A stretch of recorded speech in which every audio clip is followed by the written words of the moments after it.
Ads आज से 30-40 साल पहले बहुत भयावह रोग था। उस समय तक इसकी डायग्नोसिस एंड ट्रीटमेंट बहुत अच्छा अवेलेबल नहीं था और इस वजह से उसका स्टिग्मा बहुत ज़्यादा डेवलप हुआ। लेकिन करेंटली सिचुएशन डिफरेंट है। HIV पॉजिटिव आ जाने के बाद यदि उसको एड्स होने में करीब 10 साल लगते हैं। किसी को HIV इन्फेक्शन हुआ तो तुरंत एड्स नहीं हो जाता है। It is nearly 10 years or more than 10 years it takes when the symptoms come. When the immunity of the patient reduces, only then the infection comes. AIDS का अपना आप कोई सिम्टम नहीं है। एड्स जो है एक्वायर्ड इम्यूनोडेफिशिएंसी सिंड्रोम है। तो वो जब इम्यूनोडेफिशिएंसी हो जाती है तो कोई भी एक्सटर्नल फैक्टर वो उसको इन्फेक्ट कर सकता है, चाहे ट्यूबरक्लोसिस हो, बैक्टीरिया हो, वायरस हो, anything. he or she is prone to get that infection very frequently. तो अक्सर हमेशा ये सिम्टम लेके आते हैं, फिर then we have to suspect कि हाँ इसमें एड्स भी हो सकती है। और आज रूटीनली HIV टेस्ट होने लगा है, इसलिए बहुत मुश्किल नहीं है। दूसरा एक पक्ष और कहना चाहूँगा कि अब जिस तरीके का ट्रीटमेंट अवेलेबल है और जो incidentally it's a good news that all the treatment in full strength is available in the government hospital। जो सेंटर्स हैं ART सेंटर्स जो हैं, हाँ तो ICTC, तो जो सेंटर्स हैं वहाँ पर फुल स्ट्रेंथ में फुल कोर्स अवेलेबल है। और इनफैक्ट जो प्रोटोकॉल बनाया गया है वो प्रोटोकॉल ऐसा है कि आपको कतई दिक्कत नहीं होती है कि आपको ट्रीटमेंट लेने की। उसमें काफ़ी कॉन्फिडेंशियलिटी है, बिल्कुल कॉन्फिडेंस रखा जाता है उसके नाम का, उसकी दवा का बहुत अच्छा व्यवस्था है। Particularly I have seen in KGMU where things are very good. Anyway, दूसरी अच्छी खबर ये है कि now HIV is controllable to a significant level. जो CDR उसकी स्ट्रेंथ आती है, उसको कुछ नंबर है, नंबर तो मैं समझ नहीं बता पाऊंगा, लेकिन उस नंबर के नीचे वो इन्फेक्टिव नहीं होता है। तो ऐसे पेशेंट मतलब इस लेवल पे आ जाते हैं कि फिर उसको एड्स होने का कोई खतरा ही नहीं रहता और काफ़ी लंबे समय तक in fact we can say they can live a normal life, जो अभी इस समय दवाएं उपलब्ध हैं। लेकिन definitely he has to take the drugs for a life long time, more less life long. तो पहली बात तो ये घबराने की नहीं है कि एड्स या किसी को HIV पॉजिटिव आ गया है तो the death warrant has come. It is not like that now. Number 2, we have to be cautious. बहुत ज़्यादा हमें चैतन्य रहना है कि हाँ हम कैसे इसको बचाएं। और यही बात मरीजों को भी बतानी है। जो अभी डॉक्टर अनुज माहेश्वरी कह रहे थे ना कि ये इन्फॉर्मेशन देना अपने आप में एक बहुत बड़ा शॉकिंग है, लेकिन you should know how to give this information to the family members so that they are not in agitation. तो उसमें जो बातें मैं बता रहा हूँ, ये बातें उसको अगर बताई जाएं तो लोग उसको एक्सेप्ट कर लेते हैं। I think we most of us know कि HIV कैसे कैसे होता है। It is not the only sexually transmitted disease. It can be transferred from the blood, from anybody's blood. It can come congenitally also in the babies. तो अगर कोई बच्चा, मान लीजिए एक पॉजिटिव बच्चा पैदा होता है तो उसकी तो पूरी लाइफ है, तो कतई घबराने की जरूरत नहीं है। उसकी दवा की जाए और वो बच्चा नॉर्मल लाइफ लीड करेगा। ऐसे ही बाकी जैसे लोग हैं, अभी मेरे को एक बहुत सीनियर साइंटिस्ट थे, मेडिकल डॉक्टर ही हैं, उनके बड़े भाई को दांत में दर्द हुआ, हील नहीं हो रहा था। तो वो आए, जब उनको देखा तो उनको इन्वेस्टिगेट किया तो कि HIV positive. Very nice family, very thorough gentleman. और उसके बाद उनको ART भी डाला गया और वो बिल्कुल एब्सोल्युटली ही लेड ए नॉर्मल लाइफ। उनको कहीं किसी तरीके की प्रॉब्लम नहीं, जबकि उनको एड्स हो गया। अगर एड्स नहीं हुआ है और HIV पॉजिटिव किसी का आता है, वो तो समझ लीजिए आप उसको इतना ऐसे करिए कि तुमको तो कुछ भी नहीं है, तब कॉन्फिडेंस आएगा फैमिली मेंबर्स। जैसे अभी डॉक्टर साहब ने कहा कि उसके घर वालों ने कहा उसको तो जाके गोमती में जला दो, तो इस तरह की बात उसको, ये तो कोई जैसे ढेर सारी अन्य बीमारियां ऐसे ये भी है। तो अगर हो गया है तो भी इसको बस खाली अंतर है आप में और इसके बीच में अंतर है कि इसको ये दवा खानी पड़ेगी, 2-3 गोली ये खानी पड़ेगी, बस that is the only difference. तो कोई भी खाएगा और फिर ये इन्फेक्टिव भी नहीं रहेगा, और ये किसी भी तरीके से खाने से, पीने से, छूने से नहीं होती है। ये बहुत इंपॉर्टेंट बातें हैं कि हम बात, कॉमन कोल्ड ज़्यादा घातक है as compare to HIV। Common cold एकदम सामने छूने से हो जाएगा, कपड़ा टॉवल से हो जाएगा, लेकिन HIV नहीं होगा ऐसे। HIV जब आप उसकी पूरा उसका प्रोसेस से ही HIV होगा। और दूसरा ये है कि गवर्नमेंट पूरे all over the world they recommend that safe sex should be done, but it should not be the policy of the government. I am really against it कि आप इसकी पब्लिसिटी करें कि नहीं, do what ever you feel like but have a safe sex. And most of the governments in US and Europe and everywhere, they are propagating like this. That's how the use of the preventive appliances have increased. But that should not, patients should be given moral values कि जो प्रकृति ने बनाया है उसके अनुसार हम जिए। अगर हम प्रकृति के विपरीत जिएंगे तो न केवल ये बल्कि अन्य ढेर सारी बीमारियां होंगी।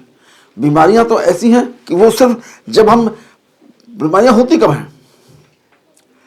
कोई भी बीमारी क्यों होती है? बीमारी सिर्फ एक कारण से होती है, जब हम प्रकृति के नियमों का उल्लंघन करते हैं। आज मैं फिर 2-3 चीजें रिपीट कर दूं। प्रकृति हमसे कुछ एक्सपेक्ट करती है। हम कौन हैं? पहले समझिए, हम कौन हैं? हम लोग इसी प्रकृति का हिस्सा हैं। We are the part and parcel of this nature. और हम ज्यादा इवॉल्व हो गए हैं, हमारी कॉन्शियसनेस ज़्यादा इवॉल्व हो गई है, ज़्यादा इंटेलेक्ट आ गई है, ज़्यादा विजडम आ गई है। तो हम नई नई चीज़ें खोजे कर रहे हैं, काम कर रहे हैं, नई चीज़ें बना रहे हैं, क्रिएट कर रहे हैं। ये हमारे अंदर स्पेशल कैपेसिटी आ गई है उस डेवलपमेंट के दौरान। तो उसके कारण हम अपने आप को यूनिक समझने लगे हैं कि प्रकृति अलग है, सारे जीव जंतु पशु पक्षी प्राणी अलग हैं, मैं अलग हूँ। और अब तो उसके बाद भी आ गया है कि कुछ मनुष्य अपने आप को सुपीरियर मानने लगे, कुछ अपने आप के कि हम तो पूरे मनुष्य के समुदाय से भी सुपीरियर हैं। लेकिन नियम एक है, नियम दो नहीं है। नियम सब पे यूनिवर्सली लागू होते हैं।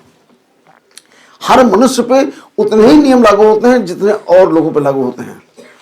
वो एहसास नहीं करता है और प्राकृतिक नियमों के विपरीत चलता है, इसलिए उसको सारे दुख दर्द भोगने पड़ते हैं। दुख दर्द होने के लिए कोई गरीब आदमी को दुख आएगा, अमीर को नहीं आएगा, ऐसा नहीं है। अमीर को भी वैसा ही दुख दर्द आता है जैसा गरीब को आता है। जो सबसे ज्यादा पावरफुल लोग हैं, मैं 2 नाम इसलिए आपको स्पेशली लेता हूं, इसलिए लेता हूं नाम जिससे आपको एहसास हो कि इसका अमीरी गरीबी से कोई संबंध नहीं है। अटल बिहारी वाजपेयी प्रधानमंत्री हमारे देश के थे और वो एक बहुत ही रिस्पेक्टेबल ऑनर्ड पर्सन थे। उसके बाद भी जो भी उन्होंने किया अपने अपने जीवन काल में, उसका नतीजा रहा उनको 10 वर्ष का सश्रम कारावास दिया प्रकृति ने। पूरे बेड रिडन थे 10 साल तक, वेजिटेटिव थे। He was not able to see, recognize anybody. उनको अल्जाइमर्स हुआ, फिर बिल्कुल मेमोरी लॉस हो गया, फिर total he was bed ridden. He was not able to do anything. प्रकृति किसी को नहीं छोड़ती है। धीरूभाई अंबानी इस देश के सबसे ज्यादा धनवान व्यक्ति थे, 3 साल तक डेथ बेड पे रहे आफ्टर स्ट्रोक। तो इसको धन से मत संबंधित करो, न पावर से संबंधित करो। हमको प्रकृति के साथ रहना, प्रकृति क्या कहती है उसको समझना चाहिए। प्रकृति हमसे क्या अपेक्षा रखती है? प्रकृति चाहती है कि मेरे बनाए हुए नियमों के अनुसार अपना जीवन यापन करें, तो आपको कोई बीमारी नहीं होगी, ना एड्स होगी, ना दूसरे अन्य बीमारियां होंगी। तो क्या है प्रकृति के नियम? प्रैक्टिकली स्पीकिंग जो प्रकृति के नियम हैं उन्हीं को जब डिफाइन किया गया अलग अलग लोगों द्वारा, जिन्होंने प्रकृति को समझा,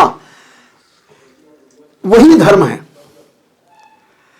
और धर्म अब इस समय जिस तरीके से मिसनॉमर हो गया है, कर्म कांड और पाखंड को धर्म का नाम दिया जा रहा है, यह हमारा दुर्भाग्य है। धर्म इस प्रकृति के नियमों को कहते हैं। अब प्रकृति के नियम क्या हैं? 3-4 नियम है प्रकृति के, जो मोटे मोटे हैं, जिनका हम लोगों में से कोई भी अक्षरशः पालन नहीं करता है। और 4-5 नियम आप समझ लीजिए तो आपको समझ में आ जाएगा। सबसे पहला नियम कि हमारे ब्रेन के अंदर एक हाइपोथैलेमस है और वहां पर एक बायोलॉजिकल क्लॉक लगी हुई है, एक घड़ी है जो सूर्य के अनुसार चलती है। Is it known to all of you? I think everybody knows it. There is a biological clock. वो बायोलॉजिकल क्लॉक क्या कहती है? बायोलॉजिकल क्लॉक कहती है कि हमको सूर्य के अनुसार अपनी दिनचर्या करनी है। सूर्य क्या करता है? अलग अलग ऋतुओं में अलग अलग समय पर उसका सूर्योदय होता है और सूर्यास्त होता है। तो सूर्योदय के 2.5 घंटे पहले जगना है। जो भी इस समय सर्दियों और गर्मियों में बदल जाता है, तो 2.5 घंटे पहले सूर्योदय के जगना है और 2.5 घंटे बाद सूर्यास्त के सोना है। ये फिक्स है। यही हमारी बायोलॉजिकल क्लॉक करती है। इतने लोग बैठे हैं, इसमें से कितने लोग ये काम करते हैं? Good, at least I am happy to see few hands. लेकिन 90% लोग नहीं करते हैं। आप थोड़ा जागृत आत्माएं हैं, थोड़ा समझ रही हैं कि हमको प्रकृति के साथ रहना चाहिए। खाली इतना कर देने से आप 50% ठीक रह सकते हैं, आपको कोई रोग नहीं होगा। और दूसरा, मैं सारे लोगों की बात कर रहा हूं, इंक्लूडिंग HIV, इसलिए कर रहा हूं जिससे आपको समझ में आ जाए कि हमारे अंदर बहुत कुछ है जो अभी आपको बताता हूं। नंबर दूसरा, भोजन का समय। भोजन, कौन सा भोजन होना चाहिए और कब होना चाहिए? तो भोजन जो है, बिल्कुल मैं डिटेल में नहीं जाऊंगा, बिल्कुल प्रिसाइज मोटी मोटी बातें कहूंगा कि आपको शुद्ध सात्विक मल्टीग्रेन भोजन करना है, जहां तक सीरियल्स का सवाल है। और जहां वेजिटेबल्स एंड फ्रूट्स का सवाल है, जितनी कलरफुल सब्जियां हैं और फ्रूट्स हैं, उनका सेवन अधिकतम करना है। बाकी डिटेल टाइमिंग आपको हम फिर किसी और टाइम में बता देंगे, कब कब खाना चाहिए, क्या करना चाहिए। लेकिन मोटा मोटा सिद्धांत यह है कि जितनी आप नेचर के पास की चीजें खाएंगे, आप स्वस्थ रहेंगे। जितना नेचर से दूर खाएंगे, जितना रिफाइंड खाएंगे, जितना मॉडर्न बेकरी खाएंगे, वो सब आपके लिए घातक है। और जितनी ड्रिंक्स लेंगे, वो सब घातक है। ड्रिंक्स में आपको प्रिसाइसली और बता दूं एक, कि जूसेस के नाम पे जो आपको दिया जा रहा है, वो भी जहर है। तो आप ये ना सोचें कि मैं कोक और पेप्सी नहीं ले रहा हूं और मैं जूस, रियल जूस ले रहा हूं, वो सब जहर के बराबर है। तो इसलिए ये जूसेस बिल्कुल नहीं लेने हैं। फ्रेश फ्रूट्स लीजिए और फ्रेश फ्रूट्स के जूस निकाल के घर पे निकाल के पीजिए, अगर आपको जूस पीना है। अगर फ्रेश फ्रूट लीजिए, दैट इज इनफ। अनफॉर्चुनेटली हमारे कल्चर में आ गया है कि whenever anybody comes to our house, we offer them either tea, coffee और juice. And all the 4 things, all the 3 things, they all are harmful. They all are harmful for our health. We should offer them something like छाछ, that too fresh. जितनी packed है वो सब गड़बड़ है। नींबू की शिकंजी बना के फ्रेश दीजिए, ऑफर ही करना है ना। क्यों ऑफर करते हैं? Just to give them respect and honour. चाहे येलो टी पीजिए, चाहे ग्रीन टी पीजिए, ब्लैक टी पीजिए, चाहे कोई पीजिए, चाहे कॉफी चाहे जैसे पीजिए, सब एक समान है। आपने पूरे दिन में कभी एक बार एक आध चीजें ले ली, ठीक है, लेकिन लगातार पूरे दिन इस पर्टिकुलर कारण से आप ले रहे हैं, तो वो ठीक नहीं है। तो दूसरा हो गया भोजन। और तीसरा क्या है? तीसरा है आपकी एक्सरसाइज। मैं एक्सरसाइज पे विशेष रूप से जोर दूंगा कि हमको बहुत लंबी चौड़ी एक्सरसाइज करें, कोई आपत्ति नहीं है, आपत्ति नहीं है, लेकिन ना करें तो भी जरूरत नहीं है। और एक्सरसाइज है सुबह सूर्योदय के बाद और शाम को सूर्यास्त के पहले।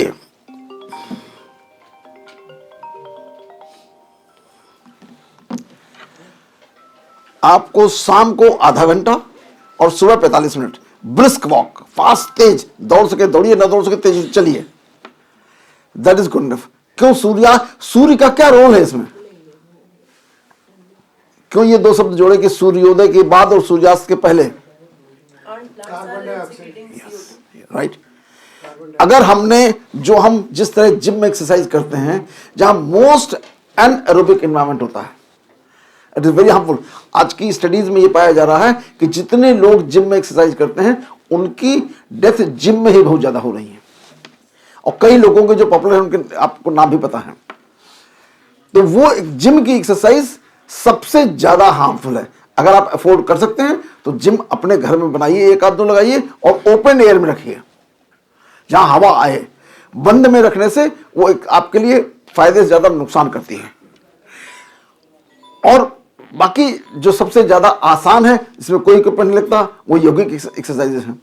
तो योगिक एक्सरसाइज अगर आप करते हैं तो वो तो पार्क में करिए, लॉन में करिए, ओपन एरिया में करिए, बरामदे में करिए, जैसा भी आपको रिक्वायरमेंट हो, तो आपके लिए पूरी स्वस्थ देगा। और सबसे इंपॉर्टेंट है मन का योग। प्रकृति क्या कहती है?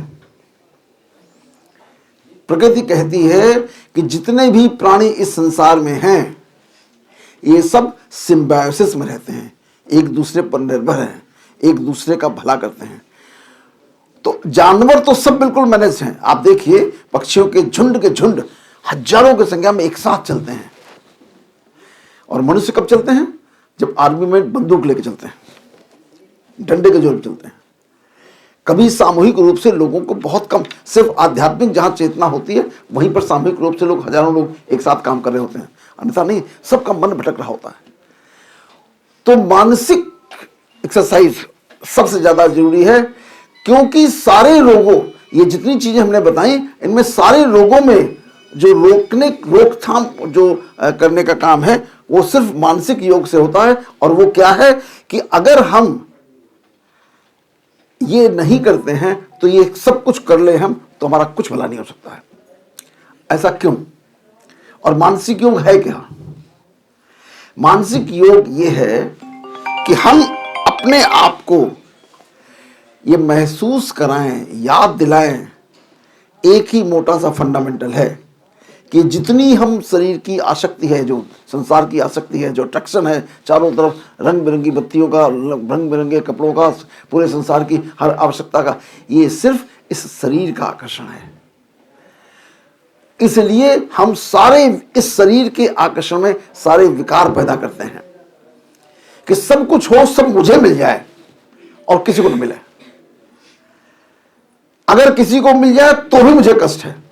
आजकल की कहावत बड़े आराम से लोग कहने लगे हैं, सबसे खराब कि लोगों को अपने सुख से सुख नहीं, दूसरे के दुख सुख से दुख है।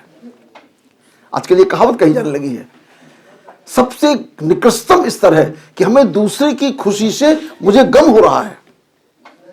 और यहां समझ लीजिए ये सबसे घातक है, याद कर लीजिए। इसी पॉइंट में, ये हेल्थ के पॉइंट ऑफ व्यू सबसे इंपॉर्टेंट है कि ये मन विचार पैदा करता है और मेरा जो मस्तिष्क है उसको पहचानता नहीं कि विचार किसके लिए पैदा किया।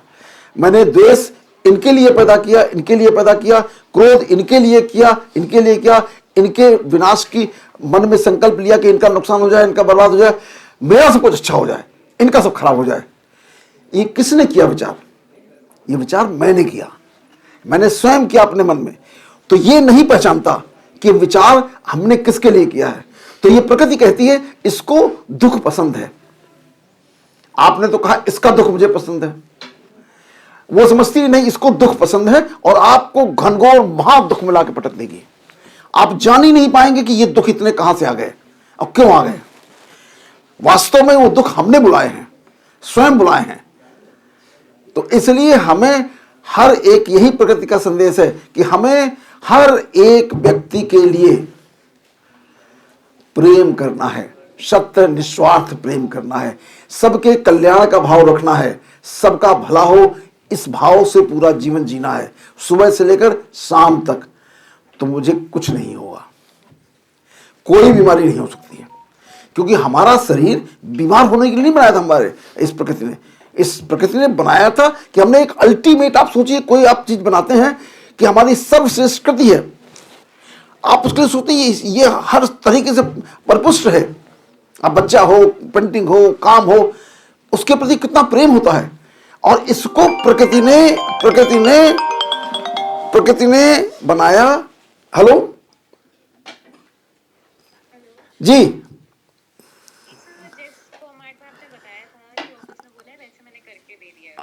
अच्छा ठीक है, ठीक है, आपने मुझे व्हाट्सएप कर दिया? ठीक है जी, मैं बस अभी देखता हूँ, करता हूँ, ठीक है। तो प्रकृति चाहती है कि हम सबको प्रेम करें, सबके साथ समभाव का भाव रखें, सबको बराबर समझें और सबके साथ करुणा रखें, दया रखें। और ये रखना कहाँ है? सिर्फ मन में। अगर हम ये भाव रखते हैं तो हमारे शरीर के अंदर जितनी प्रक्रिया होती है वो सारी की सारी प्रक्रिया हमको स्वस्थ बनाती है। और ये डेफिनेशन मेरी नहीं, मैं आपको फिजिकली बता दूं कि WHO की डेफिनेशन भी यही है। WHO की डेफिनेशन भी बदल गई है। It is not, health is not merely absence of disease, but it is physical, mental, emotional, spiritual wellbeing, सब चाहिए वेलबींग, तो आप स्वस्थ रहते हैं। और जब आप ऐसे हो जाते हैं तो आपके शरीर में ऐसी व्यवस्था है, ऑटोमेटिक ऐसी व्यवस्था है कि आपको रोग हो ही नहीं सकता, सपने में भी रोग नहीं हो सकता, क्योंकि हमारी डिफेंस आर्मी बहुत मजबूत है। हमारे अंदर आप सभी जानते हैं कि इम्यून सेल्स हैं। तो इम्यून सेल्स जो होती हैं, वो इम्यून सेल्स का क्या काम है कि शरीर में आए हुए सभी बैक्टीरिया, वायरस और हमारे शरीर के अंदर बनने वाली कैंसर सेल्स को इंगल्फ कर देता है, फेगोसाइटोसिस से मार डालता है और मार करके बाहर कर देता है। तो यदि हम स्वस्थ हैं तो हमारे अंदर इतनी इम्यून सेल्स होती हैं कि कोई भी अटैक नहीं कर सकता है, क्योंकि उन इम्यून सेल्स को खत्म करने का काम हम स्वयं कर रहे हैं। तो जब भी कोई आता है, एपिडेमिक होता है, कुछ भी चीज होती है, तो हम उसको नहीं उससे लड़ पाते हैं और हार जाते हैं और खत्म हो जाते हैं। तो इसलिए एड्स के दिन, जो वर्ल्ड एड्स डे है, हमको एक ऐसा जीवन जीने के लिए लोगों को प्रेरित करना चाहिए जिससे न केवल एड्स बल्कि कोई भी रोग ना हो, ना हार्ट अटैक हो, न डायबिटीज हो, न ब्लड प्रेशर हो, न कोई रोग ही ना हो। लेकिन इस संकल्प को लेके हम चलेंगे तो ऐसा नहीं कि कल सब लोग मान जाएंगे। धीरे धीरे हमको अपना संकल्प ये बढ़ाना चाहिए कि हर आदमी निरोगी रहे, हर व्यक्ति निरोगी रहे। जब आप ये झंडा लेके चलेंगे कि सबको निरोगी रहना है, तो आपको लोग प्रेमवश आप ही के पास दौड़े चले आएंगे। यही अकेले डॉक्टर जो कहते हैं निरोगी होना है, बाकी सब तो दवाई बताते हैं। बीमारी आ गई है, दवा बताएंगे, उपचार बताएंगे, ऑपरेशन करेंगे, सब करेंगे, लेकिन साथ ही साथ उसको ठीक भी करेंगे। अब मैं आपको एक घटना बताता हूं ताजी, क्योंकि मैं दूसरों के एक्सपीरियंसेस में ज्यादा बिलीव करता हूं, मैं उन एक्सपीरियंस को बिलीव करता हूं जो मैं स्वयं मेरे सामने आते हैं। अभी एक मेरे बहुत ही करीबी एक, हेलो, हाँ हाँ हाँ हाँ हाँ हाँ, तो करने पड़ेंगे वो तो पूरे। हाँ हाँ बिल्कुल बिल्कुल, ठीक है, अभी करते हैं, आ जाओ आ जाओ आ जाओ। तो कहाँ था, बीच में इंटरप्ट हो जाए। हाँ, एक मेरे बहुत ही करीबी हैं, उनको कैंसर हो गया, ओरल कैंसर, टंग का कैंसर हो गया। तो ये भी 2 महीने पुरानी बात है। तो मैंने सबसे करीबी व्यक्ति थे, तो मैंने विवेक गर्ग साहब से कहा कि भाई हम चाहते हैं इनका आप ऑपरेशन कर दीजिए, जबकि हमारे यहाँ काम नहीं करते हैं आजकल, वो लखनऊ कैंसर सेंटर में काम करते हैं। चूँकि हम इतना प्रेम करते हैं, कोई इसलिए मुझे मना करता नहीं है, तो मैंने उनको हिंदी में बुला के उनका ऑपरेशन कराया। ऑपरेशन बिल्कुल ठीक ठाक होगा, ऑपरेशन कोई दिक्कत नहीं थी। उसके बाद उनकी रेडियोथेरेपी हुई। रेडियोथेरेपी में सारी सलाइवरी ग्लैंड्स वगैरह सब बिल्कुल जल जाती हैं और सिक्रीशंस निकलना बंद हो जाते हैं, मुंह एकदम ड्राई हो जाता है, बहुत पेनफुल कंडीशन हो जाती है वो। और उनके पेनफुल कंडीशन हो गई, he was not able to speak, neither he was able to eat anything, न बोल पाते थे, न खा पाते थे, एकदम असहाय स्थिति में थे और 24 घंटे परेशान थे। मेरे को उन्होंने एक दिन फोन किया कि मैं आपसे मिलना चाहता हूँ। जब सब ठीक हो गया, मैंने कहा ठीक चल रहा है, अब से मिलने की जरूरत थी नहीं, तो मैं ज़्यादा परेशान नहीं करता, मैंने कहा आराम से बने रहेंगे, ठीक हो जाएंगे 1-2 महीने में। इस सब प्रक्रिया के अंदर उनके अंदर इतनी निराशा भर गई कि अनइमेजिनेबल। तो मैंने कहा नहीं, आ जाओ मिलते हैं, यही शेखर ऊपर बुलाया, आधे घंटे उनसे बात करी, जैसे अभी आपसे बात कर रहा हूँ। और उसके बाद मैंने उनसे कहा कि देखिए ऐसा है, आपको ये इस तरीके की उन्होंने आते ही कहा, या तो मुझे ठीक कर दीजिए या मुझे सुसाइड करने की परमिशन दे दीजिए। तो मैंने मुस्कुरा के कहा, ठीक होने के लिए इतना सब हुआ है और सुसाइड का तो कोई औचित्य नहीं है, अब तो मेरे पास आए हो तो सुसाइड की तो कोई बात ही नहीं है। आधे घंटे की उनकी मैंने काउंसलिंग करी, उनको पूरा समझाया और उसके बाद उनको 3 टाइम के लिए मैंने अलग अलग तरीके के यूट्यूब के उनको कॉपी करके दिए कि 3 बार आप ये वाला मेडिटेशन करिए, सोते समय ये वाला मेडिटेशन करिए, योग निद्रा का करिए, दिन में ये करिए और बाकी देर ईश्वर को याद करिए और आप ठीक हो जाएंगे। उनको 2 महीने से नींद नहीं आई थी और उस योग निद्रा के 20 मिनट के प्लेयर से उनको गहरी नींद आ गई। नेक्स्ट मॉर्निंग उनको फोन किया, क्या हाल चाल है? कहा डॉक्टर साहब बिल्कुल ठीक हो गए हम। कल तक वो व्यक्ति सुसाइड करने की परमिशन मांग रहा था, आज वो पूरी तरह ठीक हो गया। तो आपको माइंडसेट बदलना है, अपना स्वयं का बदलना है और दूसरों का बदलना है। तो मरीज के साथ बड़े प्रेम से उससे व्यवहार करिए। आज मैंने एक डाला था, एक वीडियो शेखर हॉस्पिटल एकेडमी में डाला था, आपने सुना होगा, एक ऑर्थोपेडिक सर्जन का एक एक्सपीरियंस उसमें है, ना सुना हो तो सुन लीजिएगा। लखनऊ का एक्सपीरियंस किसी ने शेयर किया। चाहते हैं कि मेरे साथ हो, वही जो मेरे सामने बैठा है उसके साथ होनी चाहिए। ये भाव मन में लाइए, बस इससे उसका कल्याण होगा या नहीं होगा ये उसके भाव पर डिपेंड करेगा, वो कैसे सोचता है, लेकिन उससे आपका कल्याण उसी समय होगा, आपको बेनिफिट उस समय मिलने लगेंगे। मैं लोगों को बड़े अजीब अजीब तरीके नुस्खे बताते हैं। लोग तुम जब परेशान होते हैं ना तो तमाम तरीके के टुटके करने लगते हैं, कभी कोई कुछ करता है, कभी कुछ करता है। तो मैं आपको एक ऐसा टुटका बताता हूं जिस टुटके को करने से आप 100% लाभान्वित हो। किसी पंडित, किसी पुजारी, किसी मौलवी के पास जाने की जरूरत नहीं है। सबसे बहुत आसान तरकीब है। हर एक के जीवन में कष्ट है, किसी के जीवन में कोई कष्ट है, किसी के जीवन में कोई कष्ट है। कष्ट इसलिए है क्योंकि वो कष्ट को निभाना नहीं जानता, कष्ट उसने पैदा किया है। जो भी मेरे जीवन में हो रहा है अभी इस समय, ये मेरे ही कर्मों का प्रतिफल है, इस पूरे जन्म के जन्मों जन्मों के कर्मों का फल है। तो इसलिए जो भी कष्ट मेरे सामने आया है, मैं सबके लिए कर रहा हूं, जो भी कष्ट मेरे सामने आ रहा है ये कष्ट मैंने स्वयं पैदा किया है, इसके लिए कोई जिम्मेदार नहीं है। तो अब मुझे ठीक करना है, तो ठीक करने का समाधान बताता हूं। एक सिंपल सा फार्मूला है, रट लीजिए, लिख लीजिए, घर में बड़ा लिख दीजिए। जिस चीज की आपको आवश्यकता हो, जो आप चाहते हो कि मेरे जीवन में घटित हो, मुझे धन चाहिए, मुझे प्रेम चाहिए, अच्छे रिश्ते चाहिए, अच्छे लोग चाहिए, प्रगति चाहिए, प्रोग्रेस चाहिए, जो कुछ चाहिए। ज्यादातर लोगों को धन ही चाहिए होता है, कुछ लोगों को चाहिए होता है पढ़ाई अच्छी हो जाए, पढ़ जाए, अच्छा हो जाए, हमारा करियर अच्छा बन जाए। आपको वही चीज दान करनी है। जितना धन चाहिए, आपके 100 रुपए कमाते हैं, हम 50 रुपए दान कर देंगे। हम 50,000 पाते हैं तो हम 25,000 दान कर देंगे और आपके ऊपर धन की वर्षा होने लगेगी।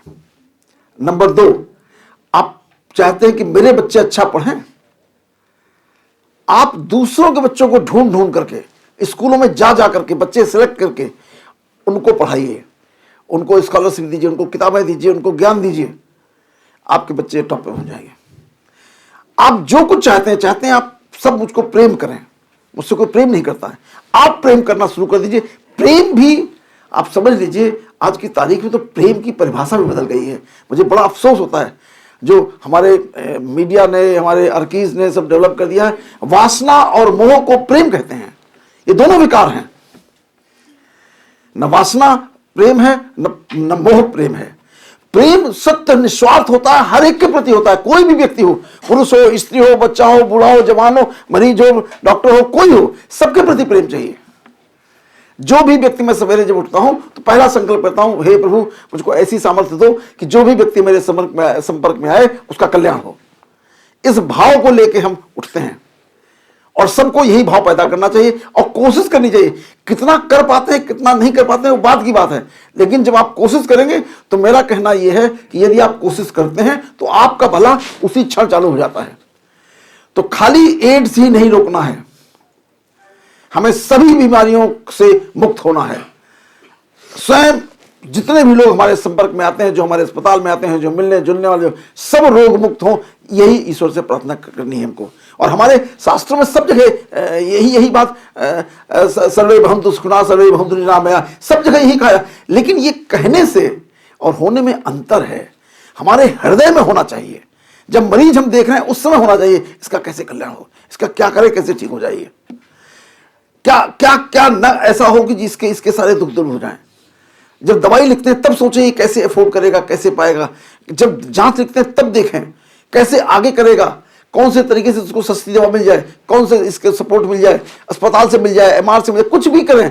अपने मन में भाव लगातार आता रहे कि इसका कल्याण हो, इसका कल्याण हो, बस इसका कल्याण होगा और आपका कल्याण अपने आप हो जाएगा, चारों तरफ हो जाएगा।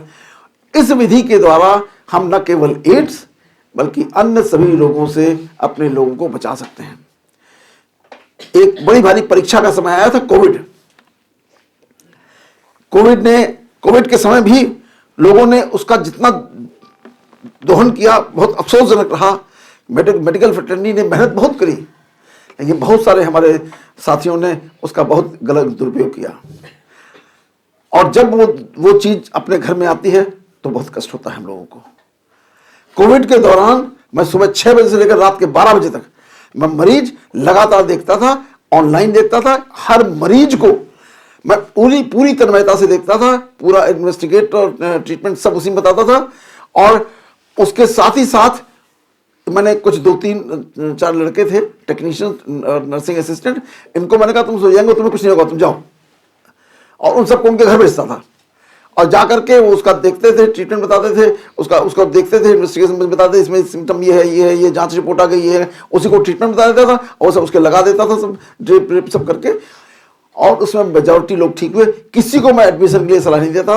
एडमिशन जब बिल्कुल ही 1-2 दिन नहीं वो मैनेज कर पाता था कि उसकी ऑक्सीजन ठीक नहीं आ रही, तब जाके उसको करता था, अदरवाइज मैं घर पे ही उसको बताता था। और उसमें से ज़्यादातर लोग ठीक हुए। और उन किसी भी व्यक्ति को मैंने पर्सनली नहीं देखा। लोगों ने बहुत मिलने का प्रयास किया, बाद मैंने कहा नहीं, अब आप किसी वजह से कभी भी आ जाइएगा, लेकिन अभी मैं आप ग्रेटिट्यूड के लिए मत मिलिए, ये मेरे भाव को नीचे गिरा देगा, इसलिए मुझे वैसे रहने दीजिए। और उसमें बहुत सारे लोग ठीक हुए, बहुत मतलब कम से कम कई हजार पेशेंट मैंने देखे हुए। और तो मैंने एक अपना क्लासिफिकेशन बना लिया था मोबाइल में ही, उसके आगे कोविड लिखता था, उसके बाद उसका नाम लिखता, जैसे मिल जाए, ढूंढे नहीं मिलेंगे, इतने नाम कहाँ से याद रहेंगे। And I treated it and I found my self highly satisfied. जो संतुष्टता मुझे मिली, जो आनंद मिला, जो खुशी मुझे मिली कि मैं ईश्वर के काम में सहयोग कर पाया। तो वही सहयोग मैं आप सब लोगों से कहता हूँ कि आप मानिए। शायद आप लोगों को बातें अजीब लगती होंगी कि अस्पताल को चलाने वाला व्यक्ति ऐसी बातें कहता है जो अस्पताल के प्रॉफिट के खिलाफ है, लेकिन मैं कहता हूँ यही अच्छा है। आप इसी नियम का पालन करिए, इससे आपका कल्याण होगा, भला होगा। और जहां तक आप समझते हैं इतने दुखी आत्मा है, इतने परेशान लोग हैं, कभी आपको संख्या घटती हुई नहीं मिलेगी, बढ़ती मिलेगी। आपकी डिमांड इतनी ज्यादा बढ़ जाएगी कि आपके पीछे पीछे लोग भागेंगे। यानी उन डॉक्टर साहब को ढूंढ दीजिए, उनको बुला दीजिए, वो स्टाफ नर्स थी, बहुत बढ़िया उसकी सेवा करी, लोग आपके पीछे दौड़ेंगे, दीवानों की तरह दौड़ेंगे। मेरे साथ आज भी लोग दौड़ते हैं, जबरदस्ती सड़क तक पकड़ लेते हैं कि नहीं साहब 2 मिनट रुक के देख जाइए। ठीक है, मैंने उनके साथ इतना प्रेम से किया और प्रेम आज भी कर रहा हूं। अब वो जानते हैं, वो जो मैं प्रेम करता हूं वो जानते हैं कि मुझे इतना प्रेम करते हैं। अजीब अजीब तरह के लोग आते हैं। एक पेशेंट है, गेट पे मिली, उसके सांस फूलने, बस आप एक बार देख लीजिए मेरी सांस ठीक हो जाएगी। सब साइकोसोमेटिक डिसऑर्डर्स हैं, लगता है। तो यही बात मैं चाहता हूं सब लोगों के साथ, डॉक्टर अरविंद त्रिपाठी वगैरह ये लोग मेरे साथ रहते हैं ज्यादा, इनको सबको पता है कि मरीज हमसे किस तरीके से दिखाते हैं और क्यों दिखाते हैं। और ये भी जानते हैं कि मैं कोई फीस लेता नहीं हूँ। जब से मरीज देखना बंद किया तब से फीस नहीं लेता मैं अपने आप को अलग की हूँ। बाकी आप लोगों का ठीक है, आप लोग कर रहे हैं काम, तो अस्पताल काम कर रहा है तो अस्पताल तो पैसे ले अपना, लेकिन मैं नहीं लेता आप किसी के लिए। Right sir. तो आप सभी लोगों को इन भावनाओं के साथ कि हम अपने आप को स्वस्थ रखें, पहला कर्तव्य अपने आप को स्वस्थ रखें और अपने मरीजों को स्वस्थ रखें, और इन सारी बीमारियों से अपने आप को मुक्त रखें, अपने मरीजों को मुक्त रखें। Thank you very much.